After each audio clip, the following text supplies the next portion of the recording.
As I said before, it's a tough fight. Matty Askin's a live opponent. The best Lawrence Bennett beats Matty Askin. He's a good kid, but I'm going to cause him all sorts of problems.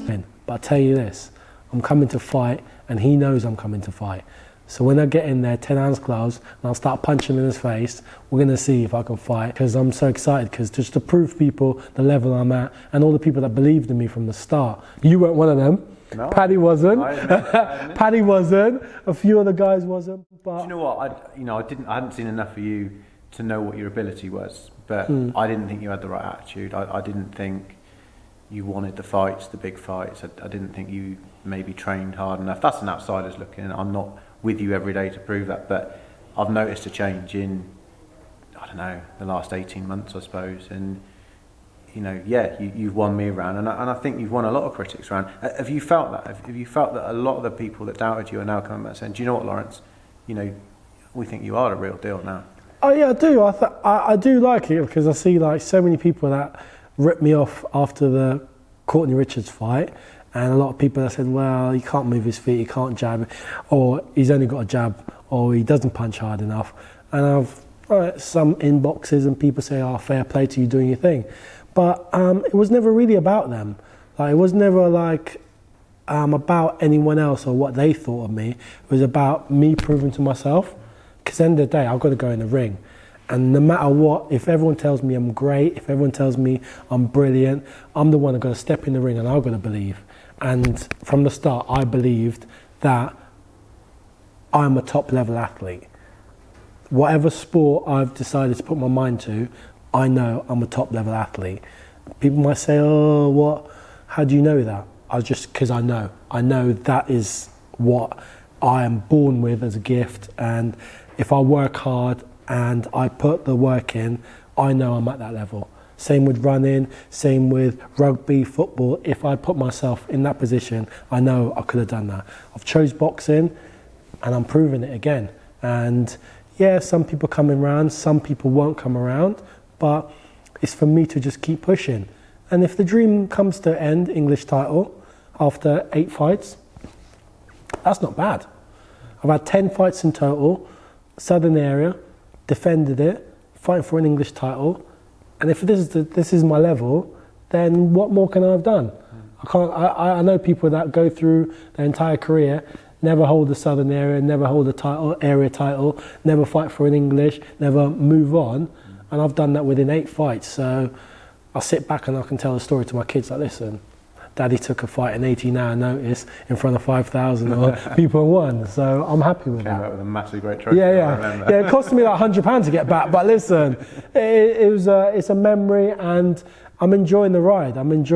And whatever happens, but I know I'm not finished. And Matty Askin better know I'm coming to fight, because I'm so hungry for it, and people don't understand. Like, they think it's just I'm winging it or whatever. I am winging it to a certain extent. I work my ass off. So I do French, but it's all right. We'll bleep that out. Yeah. If, and it's a big if you lose to Matty Askin, is that the end of the road, or will you come again? I don't know. I don't like to think about the loss to Matty Askin, to be honest. Like, there are some big fights out there. But like, as I said to a lot of people, I come into boxing to see what level I'm at.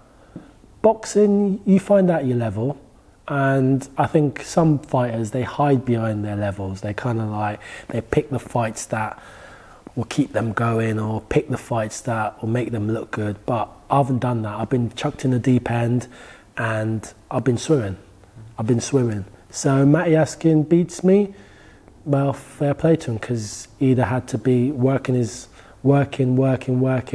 and come up with a really good plan to beat me, and then we'll have to reevaluate it, really. I'll sit down with my team, see what they think, see what my body thinks.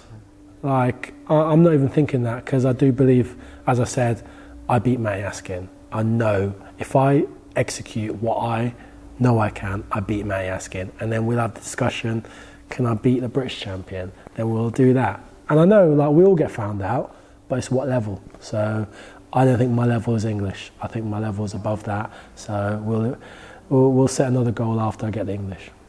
How hard has life been as a professional boxer, and kind of what have been the highs and what have been the low points for you? Professional boxing is hard, man. It's hard. It's like, a lot of people don't see the hard work that goes into it. People just see the fight night and the razzmatazz and I'm smiling, I'm doing that. Like, I remember someone told me at the beginning, they said, listen, if your goals and your dreams don't make you want to quit at least twice a day, you ain't working hard enough. And like some days I come in the gym and I don't want to be here. I'm thinking I spend more time here than I do with my kids and my family. But this is my dream. I've got to remember this is my dream. And I'm not getting any younger.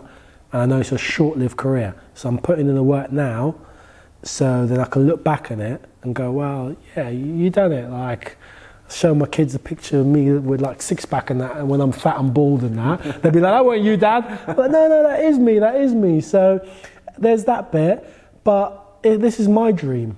So no matter how hard it is or no matter how tough it gets, I've got to remember it's my dream and this is what I wanted to do. I remember the day that I said I was going to be a professional boxer. I remember it. I rang my friend and I said, listen, I'm going to be a professional boxer. And he went, are you sure, mate? I said, listen, I'm doing it. And he goes, okay, I know what you like. I'll come support you. And he's come to everyone in my fight and he's been there, and every time we've gone up the level he goes, listen, you're my ticket to Vegas. And I said to him, you don't have to pay for a ticket, we get to Vegas, I'll pay for it all. And he said, listen, I'm still waiting, and till we get to Vegas we ain't stopping. So I just keep that in mind. We need to get to Vegas and Matty Askins is in my way to do this, so this is the way I'm going to do. But ultimately you're enjoying it. It is hard, but you're enjoying every minute. Yeah, definitely. It's about testing yourself, isn't it? Listen, if I can get through professional boxing, getting punched with 10-ounce gloves, 3 minutes. I remember when I first started boxing, I couldn't do 2 rounds. I'm doing 10 rounds now. I'm doing 12 rounds. I'm doing like rounds in the gym. People that I used to see on TV. I was sparring with Enzo Macronelli the other day. My first ever big fight I went to was him, David Hay. The other day I was getting punched by him. I was punching him back. I was thinking, wow, my friend said, I remember I sat next to you and David Hay and Enzo come in, and I was like, yeah, isn't this funny? All them years later, I'm in there with those kind of guys. And how was that sparring? You know, how did you fare in there? Listen, top notch. Enzo is, whatever people say about Enzo, he's world class. He's world level. So I'm just happy to be learning and to be in that company, to be able to go to top gyms. I've been up to the Gallagher's gym and they're top lads in there, like literally. But they're so humble and so nice, and it makes me think it's doable. That they aren't superhuman. They are very good at what they do, but they bleed just like us. They breathe and they just put the hard work in, and they are talented. So it just gives me hope. They're not a million miles away.